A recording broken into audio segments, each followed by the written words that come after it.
Nagkakalat ng maling impormasyon si Vic Rodriguez tungkol sa budget releases. FYI, dati siyang executive secretary, kaya lang sinibak dahil incompetent.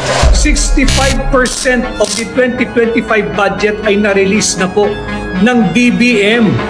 Na-release na po nila, January pa lang, release na po yung 65% ng 2025 budget. Ang 65% po ay nagkakahalaga ng 4.1 trillion pesos. Ano raw? Ubos na? Hindi naman ganun gumagana ang budget release. FYI, taon-taon, may dalawang classification ng budget release. Ang comprehensive release, ito ay available agad para sa mga regular na programa at sahod ng mga empleyado. At ang for later release na kailangan pang aprubahan bago magamit. Halimbawa nito ay calamity fund at iba-ibang projects na hindi agad ginagastos ng isang bagsakan.